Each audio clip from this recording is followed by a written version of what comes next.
Hey everyone, welcome back to my podcast, Read My Feelings, which is an extension of my blog, Shant-Knows-It-All.com. This episode is called How My Baby Daddy Fixed My Credit in a Month.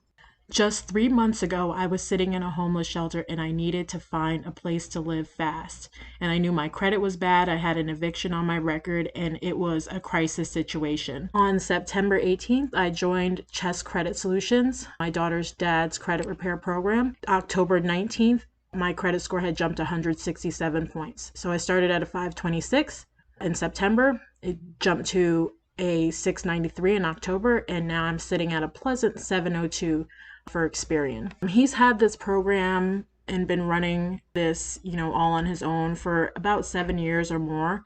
And I knew he had it from the beginning. I was there from the start, but I didn't jump in right away because I'm skeptical, probably like some of my listeners here. I knew I had to fix my credit for the longest, but when it became a dire situation, I let go of my want to do it on my own and I joined his program, and I'm really, really, really satisfied, and I want to help other people. I've already helped one friend who thought she was going to get an apartment, came back with an eviction, and came to me, right away and was like, hey, let's revisit this thing with your daughter's dad. Can you set me up with a meeting? Right after that, a few weeks later, I got a text saying, you're so blessed. Thank you so much. And I didn't really think I had done anything big. I also got a referral, $50 from my daughter's dad, which I didn't expect because, I was just telling about the good things that happened to me. And he's always, asked me to spread this around or sell it, but I don't sell things that I don't believe in, and I wasn't fully bought in. I heard from multiple sources in my financial literacy course that I took for first-time homeowners that you could settle your credit report on your own, you could write your own disputes. So I couldn't figure out why I needed to pay for something that I could potentially do on my own. I did all the research. I, finally figured out how to get my credit reports from annualcreditreports.com. I learned how to read them.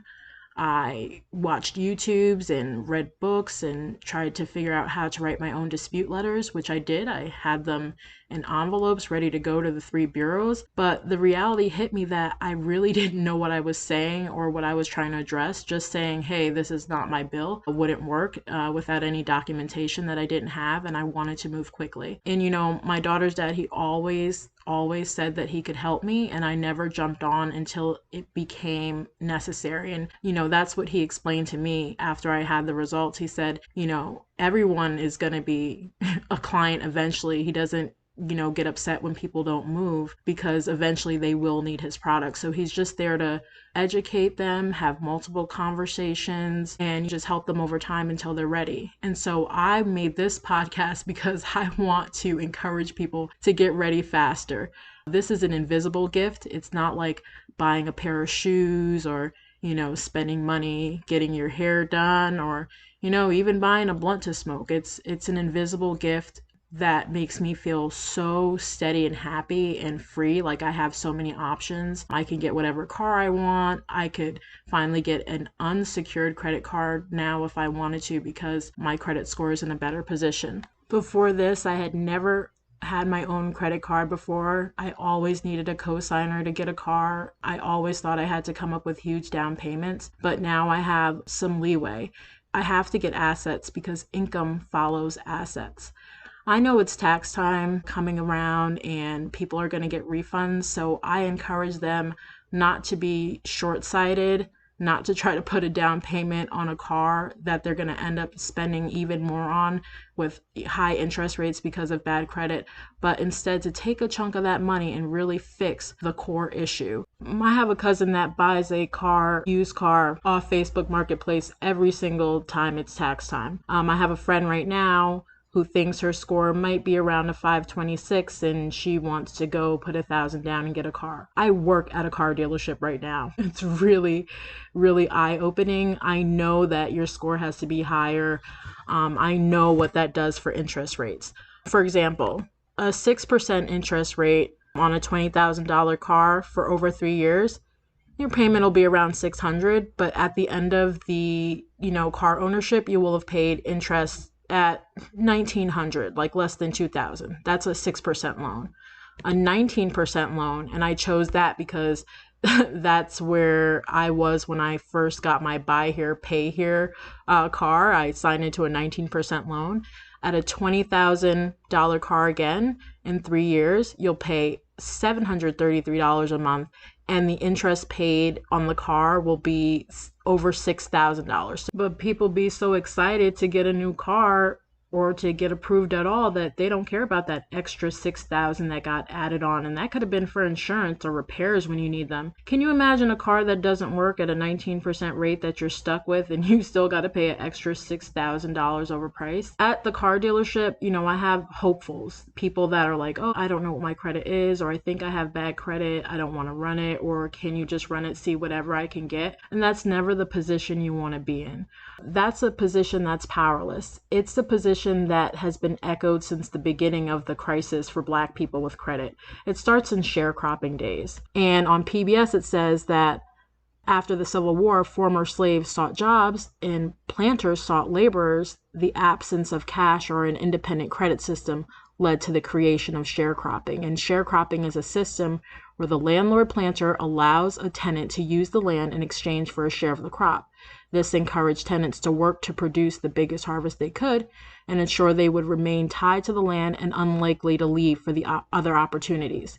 In the South, after the Civil War, many Black families rented land from white owners and raised cash crops such as cotton, tobacco, and rice. In many cases, the landlords or nearby merchants would lease equipment to the renters and offer seed, fertilizer, food, and other items on credit until the harvest season. At that time, the tenant and landlord or merchant would settle up, figuring out who owed whom and how much.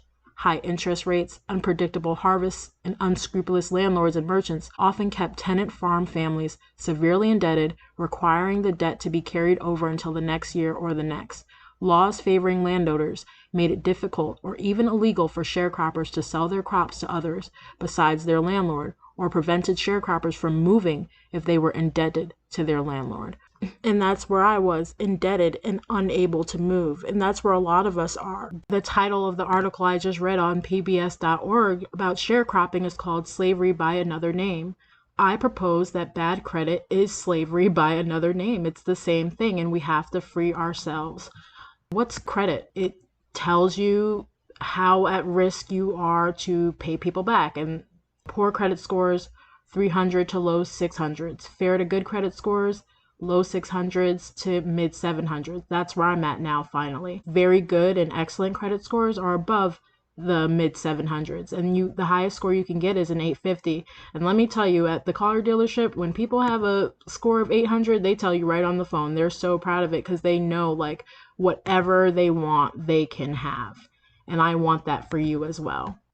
You have to have a good credit score to be in the game. And I'm in the game now. It's like Love and Basketball. She says, come to play. Do you want to play? Do you want to be in this game to actually have things in life and not just be looking for immediate gratification, or just hoping and wishing for one day that you can pay for something but never having enough to save up to get to it? On inequality.org, I read an article dated in 2016 about who owns almost all America's land, and it said the 5 largest landowners in America are all white and own more rural land than all of Black America combined. It said that African Americans, despite making up 13% of the population, own less than 1% of rural land in the country. The combined value of this land, $14 billion. White Americans, by comparison, own more than 98% of U.S. land, amounting to 856 million acres with a total worth of over $1 trillion. You gotta own assets for income to follow. If we don't have not just a house, but a stake in the society, you'll never grow or have generational wealth. And you don't want to put your kids in the same situation that you're in. You got to get them out of this rat race. Add them as authorized users on your credit card as you build your credit to build their own. There are a lot of different tips to make you successful, and I want to share them with you. So I'm starting a group, not just to funnel you to my daughter's dad's C.H.E.S.S Credit Solutions repair system, but just to talk with you and help you get there when you're ready. Find out what's holding you back, find out what questions you have, and we will both meet with you and both talk to you. My daughter's dad is an Aries, he's fire, And I'm an Aquarius. I communicate and give water and help people, but I'm also an air sign. So I blow that fire, and I would like to blow his fire. He's named it C.H.E.S.S because it says changing how everyone sees success. And I really, really feel like he did that for me. Now, I'm going to tell you a story about how I met my daughter's dad and the joke he told me.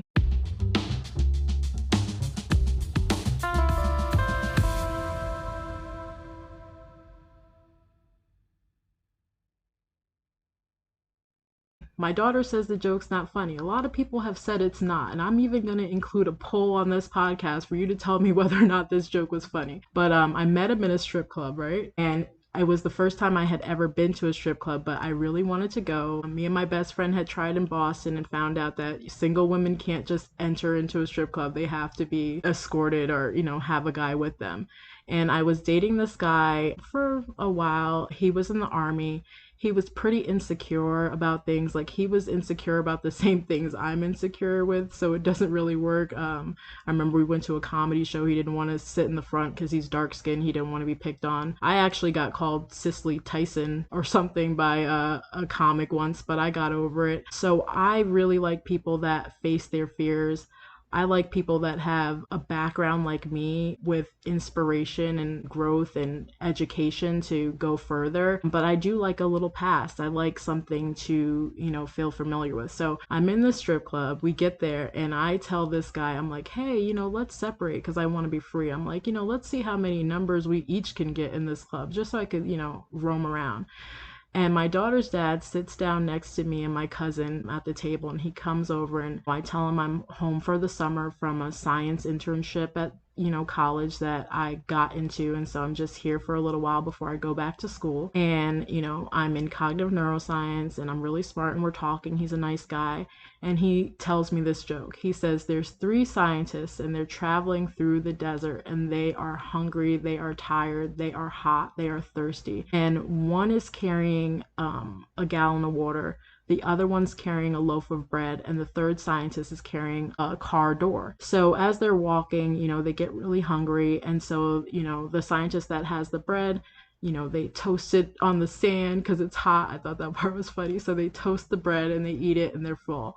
They keep walking and they're like, man, we're really thirsty. So the dude with the gallon of water, that scientist, which, he made catered to me as a scientist. So he gives them the water, they drink, and they're no longer thirsty. And then they both turn to the third scientist and they say, man, why are you even carrying that car door? And he says, in case it gets really hot, I can roll the window down.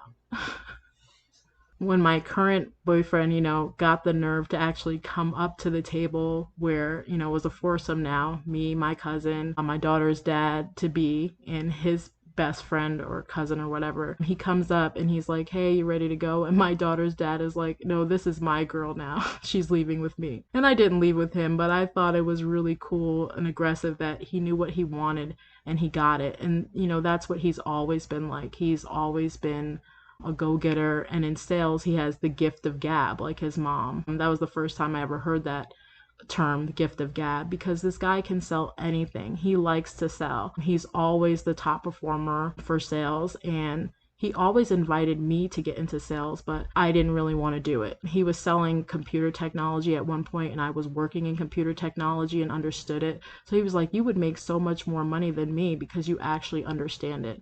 And, that's what makes a difference between us when it comes to sales.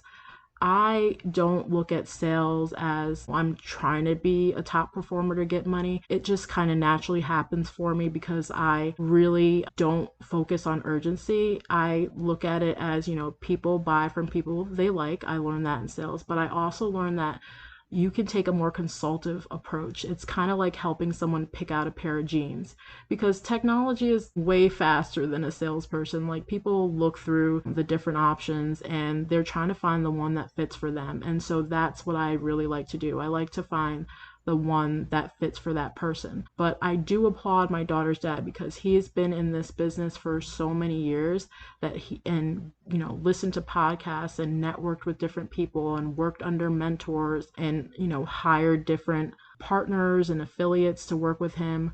And so he's really got a solid knowledge of how he can help now and what you have to do to repair your credit. And he never promises that, you'll get the same result as everyone else, but he does promise to hold on to you and to keep working with you until it is fixed. And I promise to get you educated and find every resource we can for your specific situation. So I want you to change your life by just doing one simple thing. We're not asking you to buy anything. And he doesn't even know I'm recording this, but I want you to email Dreamer, Dreamer, you're a dreamer at Shant-Knows-It-All.com. That's the email. Just go on your cell phone right now and send me a quick email and say, hey, I'm interested in learning more, or I want someone to talk to me. When you're ready, as I learned with myself, you will go. Shant-Knows-It-All.com. I originally didn't ever like the nickname Shant because it is the contraction for shall not, like, can't do. And that's not me. I do. I follow through on all my promises. I learn whatever there is and help people get whatever they need to get. And if I don't know it, I have such a large network that I can always reach out for information and help. I believe that I can speak to anyone I want to, and I learned that through sales. Shant-Knows-It-All.com. I don't know it all, and that's what's, the play on it, because a wise person knows that they know nothing at all. But what I do know is that I can learn anything, I can help anyone, and I can help anyone else learn what they need to help themselves. So write Dreamer at Shant-Knows-It-All.com just so you can let me know that you're interested in what you can do about your credit, and we'll go from there for whatever you need.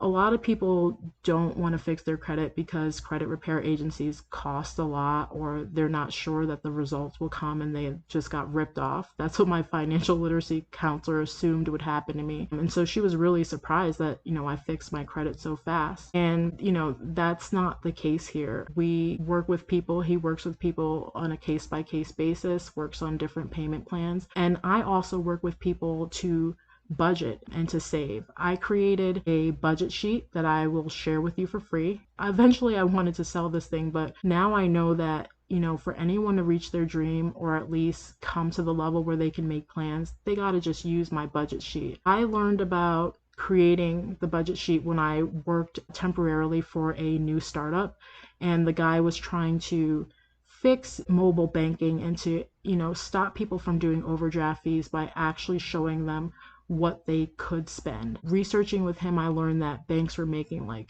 billions of dollars on overdraft fees, and you just not knowing where your money was.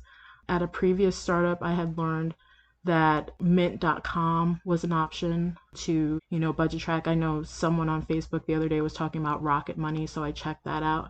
But none of them do what I set out to do for my budget sheet. It's perfect for me. It has worked for my mom, and I made it probably like 7 or 8 years ago and have been making iterations and improving it. And I think it could really help you because it's made for people that aren't budgeting with a lot of money. It's made for people that were poor like me. You could not have any money at all or be getting like food or cash assistance, maybe even child support, but you could still see how your spending this month can affect months and months out. My tagline I thought was going to be like, this is a budget sheet for people that make partial payments and payment arrangements. Mint.com and stuff, yeah, they, you set out your complete budget, but I can never really auto pay stuff because I have to break it into pieces. And so I made this budget sheet so that you could categorize the things that you really have to pay versus the things that are secondary items versus the things, and this is the best part, that are wish list items that are way out or things that you don't even understand. And I got that idea from reading Getting Things Done by David Klein. And to get anything done, you just have to know the next action.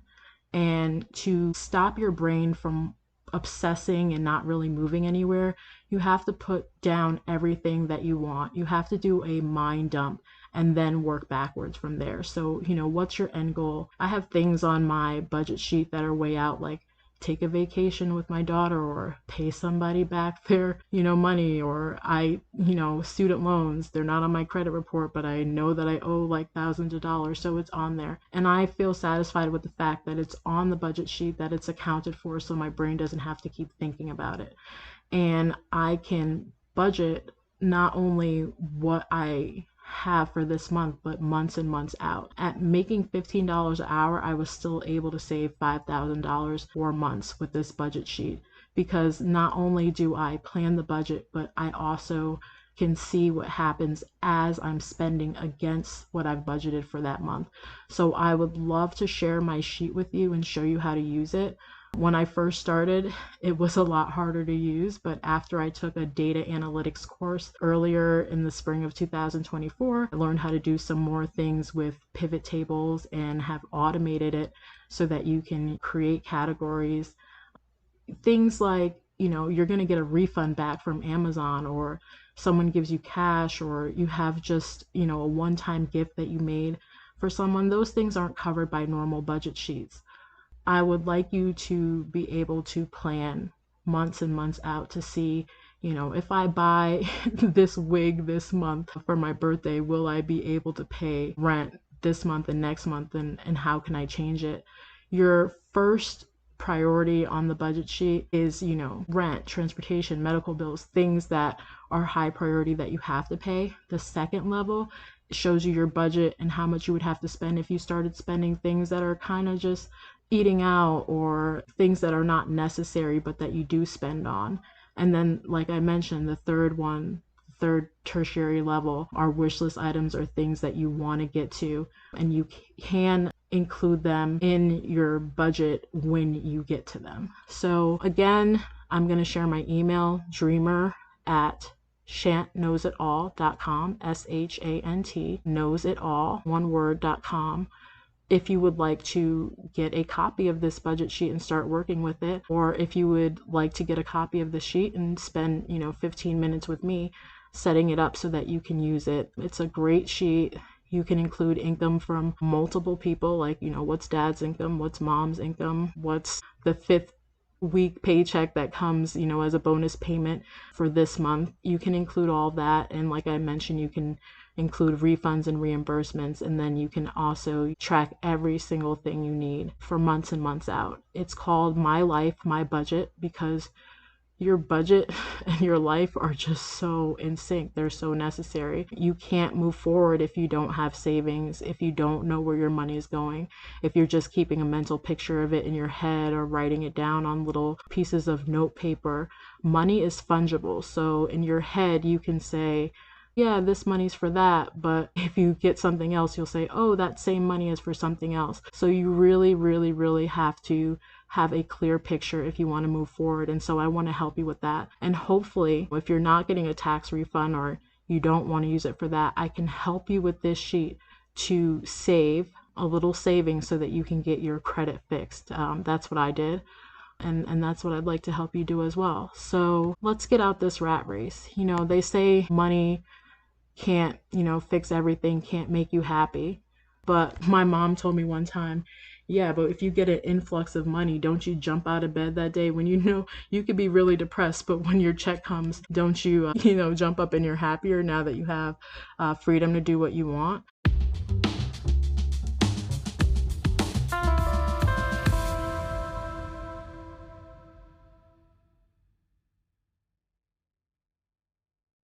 So I'd like to read you a piece that will soon be posted on Shant-Knows-It-All.com called Antidepressants Don't Work, You Just Hate Your Job.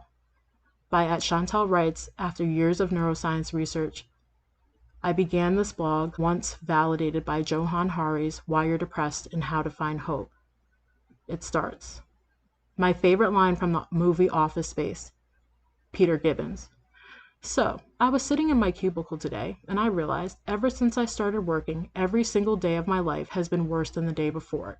So that means that every single day that you see me, that's on the worst day of my life. Dr. Swanson. What about today? Is today the worst day of your life? Peter Gibbons. Yeah.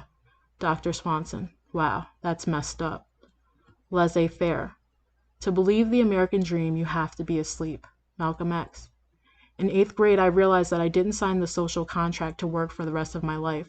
I realized we weren't free. Perhaps it would have been better if I had realized 20 years later like Peter. Well, I guess not. I still hit the wall at the same age. I still thought I could beat the system if I just played the game first. But when workers gamble, the house wins.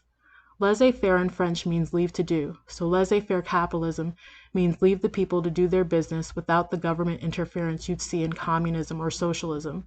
Capitalism is supposed to bubble and then burst. See, after an economic depression, people are forced to reinvent themselves and to create new products and services.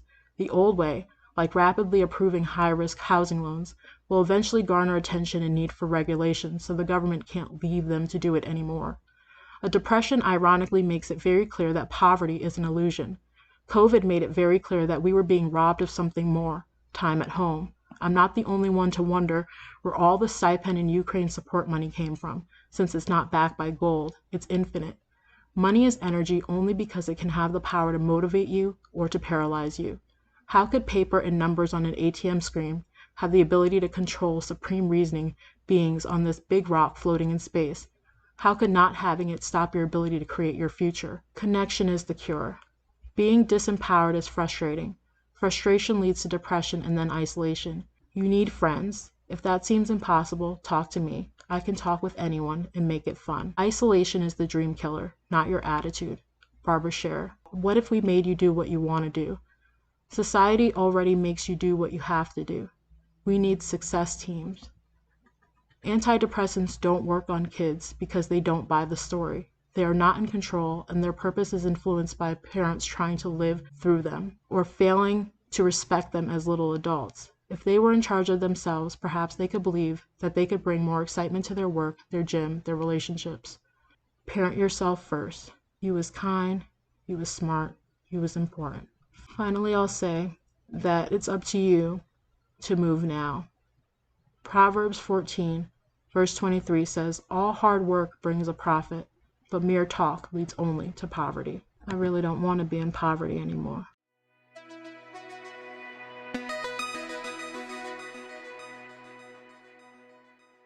Do you, or do you want to drive what you want, live where you want, and do what you want, and for your kids to have the same?